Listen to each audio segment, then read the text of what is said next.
दोस्तों, एक तरफ तो अपना राष्ट्रपति चुनाव हार चुके डोनाल्ड ट्रंप अपनी हार ना पचा पाने के कारण जाते जाते चीन को सबक सिखाने की तैयारी में लग गए हैं, तो वहीं चीन भी जो बाइडन के राष्ट्रपति चुनाव जीतते ही उनके चीन के खिलाफ सख्त रवैये को देखते हुए अमेरिका को घेरना शुरू कर दिया है, जिसके तहत चीन ने अमेरिका के करीब स्थित जमैका को कर्ज और हाईवे बनाने के लिए टेक्नोलॉजी देने का बड़ा ऑफर या फिर कहें लालच दिया है।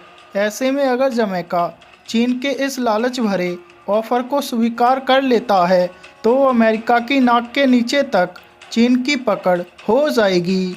हालांकि ऐसा नहीं है कि चीन ने जमैका को अपने पाले में करने का प्रयास अभी से करना शुरू किया है, बल्कि बीमारी फैलाकर दवा बांटने वाले चीन ने अपने षड्यंत्र के तहत जमैका को पहले ही कोरोना वायरस के टेस्टिंग किट, मास्क और वेंटिलेटर के कई बड़े शिपमेंट भेजे हैं। इतना ही नहीं, चीन ने वहां के सुरक्षा बलों और सेना के कई सुरक्षा उपकरण भी दान में दिए हैं।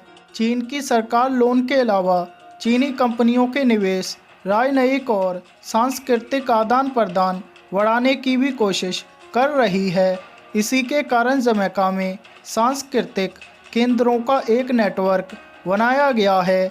यहाँ की सरकार ने भी चीन के इस ऑफर का स्वागत किया है। हालांकि अमेरिकी सरकार के लिए इतने पास में चीन की उपस्थिति हानिकारक हो सकती है। ऐसे में इसे रोकने के लिए अमेरिका भी सक्रिय हो गया है।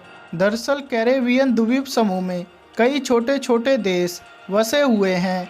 इनके पास खनिज और अन्य कच्चे माल तो हैं, लेकिन उनके भंडारण के लिए कोई व्यवस्था नहीं है।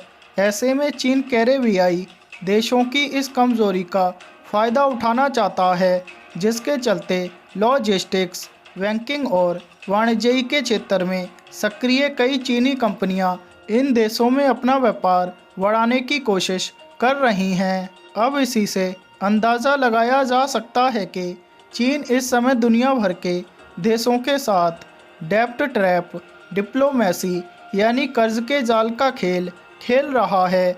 इसके ज़रिए चीन पहले इंफ्रास्ट्रक्चर डेवलपमेंट के नाम पर विदेशी देशों को कर्ज का लालच देता है। जब वो देश इस कर्ज को चुकाने में नाकाम होते हैं तो वो उनके संसाधनों पर कब्जा करना शुरू कर देता है। इसका ताज़ा उदाहरण श्रीलंका है, जिसे कर्ज के बदले में अपना एक पोर्ट हम्बनटोटा चीन को देना पड़ा है।